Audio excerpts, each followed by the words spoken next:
बिहार विधानसभा चुनाव में सबकी नजर नेताओं पर टिकी है कि कौन सा नेता किस विधानसभा क्षेत्र से चुनाव लड़ेगा, पार्टी की रणनीति क्या होगी। लेकिन एक और ड्रामा बिहार की सियासत में चल रहा है, यह है पति पत्नी और सियासत। पवन सिंह, ज्योति सिंह और बीजेपी के इर्द गिर्द घूमती ये सियासत ऐसी है जिसमें काफी ड्रामा देखने को मिल रहा है। सबसे पहले तो जब पवन सिंह उपेंद्र कुशवाहा से मुलाकात करते हैं, बीजेपी के तमाम बड़े नेताओं से मुलाकात करते हैं, उसके बाद ये कहा जाता है कि बीजेपी शाहाबाद को साधने के लिए पवन सिंह को अब सामने ले आई है और पवन सिंह बीजेपी के उम्मीदवार भी होंगे। होना लाजमी है, क्योंकि जब तक पवन सिंह खुद विधानसभा चुनाव में उतरेंगे नहीं तो पार्टी के लिए वोटर उग्र होगा नहीं, और इसीलिए पवन सिंह को बीजेपी चुनावी मैदान में उतारना चाहती है। लेकिन इन सबके बीच ड्रामा लखनऊ के फ्लैट पर हुआ, जब उनकी पत्नी ज्योति सिंह वहां पहुंची और वो पवन सिंह से मिलना चाहती। ये कहा जा रहा है कि ज्योति सिंह भी चुनाव लड़ना चाहती है। बिहार तक को भी दिए कई इंटरव्यू में ज्योति सिंह ये बोल चुकी थी कि उन्हें विधानसभा का चुनाव लड़ना है, तो वो पवन सिंह से मिलकर कुछ बातों का निर्णय लेना चाहती थी। लेकिन ये मुलाकात हुई नहीं, वहां पुलिस पहुंची, काफी ड्रामा हुआ और उसके बाद सोशल मीडिया पर आरोप प्रत्यारोप दोनों की तरफ से पोस्ट डालकर किया गया। लेकिन इसके बाद पवन सिंह भी सामने आए। पवन सिंह ने एक प्रेस कॉन्फ्रेंस बुलाई। हालांकि उस प्रेस कॉन्फ्रेंस के लिए कहा जा रहा है कि दरअसल ये बीजेपी का दबाव था कि पवन सिंह इस पूरे मुद्दे को खत्म कर दे, यानी कि पत्नी ज्योति सिंह के मुद्दे पर पवन सिंह अपनी बात स्पष्ट तौर से रख दें, जिससे ये मुद्दा खत्म हो और पवन सिंह चुनावी मैदान में उतरे, स्टार प्रचारक की भूमिका भी निभाएं। पवन सिंह आए भी, अपनी बात भी रखी, लेकिन इन बातों को रखने के बाद जो आरोप लगाए उस पर पलटवार करने के लिए ज्योति सिंह ने भी प्रेस कॉन्फ्रेंस कर दी। लेकिन आरोप पलटवार का ये दौर ऐसा है जिससे लगता है कि कहीं एक बार फिर से पवन सिंह का टिकट ना कट जाए। हालांकि जब पवन सिंह सामने आए तो उन्होंने ये कहा कि उनकी पत्नी जो आरोप लगा रही है ये तब हुआ जब वो अभी एक्टिव हुए हैं। ज्योति जी, कि आप जो अपने पति के लिए अपनापन दिखा रही हैं, ये अपनापन चुनाव से 1 महीना पहले क्यों नहीं दिखा? ये अपनापन चुनाव से 2 महीना पहले क्यों नहीं दिखा? 3 महीना पहले क्यों नहीं दिखा? 4 महीना पहले क्यों नहीं दिखा? ये अपनापन चुनाव से 1 महीना बाद क्यों भी दिख जाता? आज ही क्यों? क्योंकि मैं अमित शाह जी से मिल लिया, जेपी नड्डा जी से मिल लिया,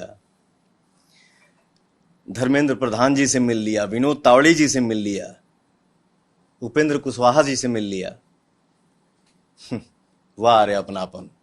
हालांकि उनके पवन सिंह के इसी सवाल का जवाब ज्योति सिंह ने यह कहकर दे दिया कि उनका इस्तेमाल तो लोकसभा चुनाव में पति पवन सिंह ने किया। उन्होंने ये भी आरोप लगाया कि लोकसभा चुनाव में अगर यह मामला, उनके तलाक का मामला कोर्ट में चल रहा था तो पवन सिंह ने उनकी मांग में सिंदूर क्यों भरा, उनके साथ एक घर में क्यों रहे, पति पत्नी के संबंध क्यों बनाए गए। लेकिन इन सब आरोपों के बीच ज्योति सिंह ने एक सवाल भी पूछा कि जिसे खुद टिकट ना मिला हो वो किसी और को टिकट क्या दिलाएगा। चुनाव को लेके मैं गिरी, मैंने उसके बाद भी एक वो डाला कि पोस्ट डाला कि अगर आप मुझे पत्नी रूप में स्वीकार करते हैं तो मैं आज भी चुनाव लड़ने के लिए मना कर रही हूँ और मैं चुनाव नहीं लड़ूंगी। मैं यहाँ तक भी बोल रही हूँ कि अगर आप मुझे बोलेंगे कि आप अपने परिवार से रिश्ता ख़त्म कर दीजिए, आपके साथ अगर आप मेरे साथ ये भी कंडीशन रखते हैं कि आप अपने परिवार से नहीं मिलेंगी, आप अपने मायके नहीं जाएंगी, तो मैं वो भी करने के लिए तैयार हूँ। चुनाव नहीं लड़ेंगी, मैं वो भी करने के लिए तैयार हूँ, लेकिन शर्तें कि आप मुझे पत्नी के रूप में स्वीकार करिए तब। और चुनाव की बात तो आप लोग ही बताएं कि 15 साल से पार्टी में स्टार प्रचारक के रूप में पवन जी ने काम किया है। 15 साल में उन्होंने अपने लिए टिकट नहीं, वो खुद के लिए टिकट नहीं ले पाए, तो मैं किस मुंह से जाऊंगी उनसे ये कहने कि आप हमें टिकट दिलाइए भाजपा से। मेरा ये सवाल है कि किस मुंह से आखिर मैं जाऊंगी, पहले वो अपने लिए तो टिकट ले लें। अब पति पत्नी के इस विवाद में ये कहा जा रहा है कि पवन सिंह फिर से एक दोराहे पर पहुंच गए हैं जहां उन्हें लेकर बीजेपी को भी फैसला करना पड़ सकता है। बीजेपी पवन सिंह को चुनावी मैदान में उतारना चाहती है, लेकिन विवाद के साथ नहीं, बल्कि एक स्वच्छ छवि के साथ, जिसमें स्टारडम तो है ही, लेकिन नेताओं जैसी वो सफेद छवि भी हो, जिसमें उनका नेता चमके, लोग उदाहरण दें। और इसी चीज को लेकर पवन सिंह का बीजेपी चुनाव में इस्तेमाल करना चाहती है। लेकिन पवन सिंह के साथ दिक्कत यह है कि उनके साथ विवाद साथ के साथ चला आता है। आपको याद होगा जब लोकसभा चुनाव 2024 में पवन सिंह को आसनसोल से टिकट दिया गया तो वहां पर बंगाल में गानों को लेकर विवाद हो गया और उसके बाद पवन सिंह को वो सीट छोड़नी पड़ी। हालांकि ये कहा गया कि पवन सिंह बिहार से चुनाव लड़ना चाहते थे और वो काराकाट से निर्दलीय चुनाव भी लड़ गए।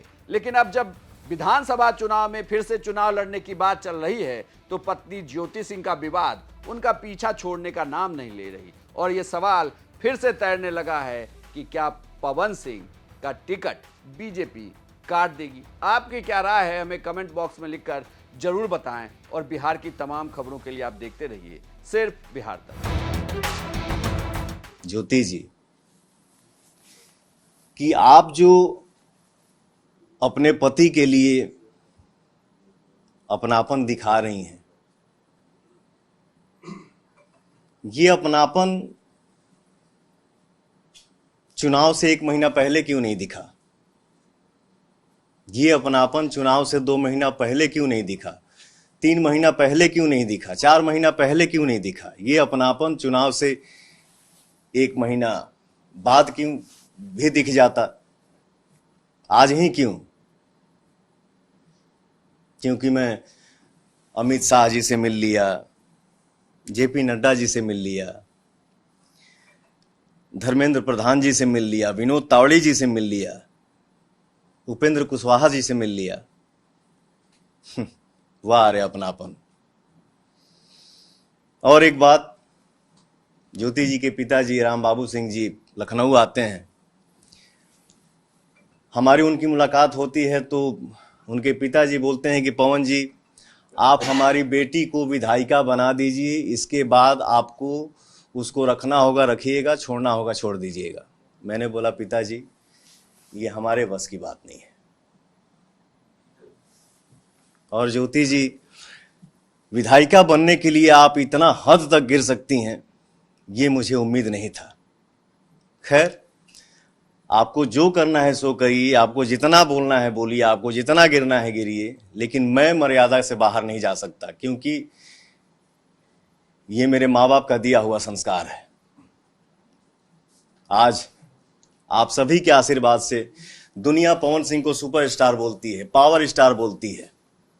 40 साल का हो गया, 10 घंटा मेहनत करता हूँ, 15 घंटा मेहनत करता हूँ, 20 घंटा मेहनत करता हूँ। मेहनत करके जब घर वापस लौटता हूँ, दरवाज़ा खटखटाता हूँ तो मेरा भी दिल करता है कि या तो दरवाज़ा मेरी बेटी खोले और नहीं तो मेरा बेटा खोले।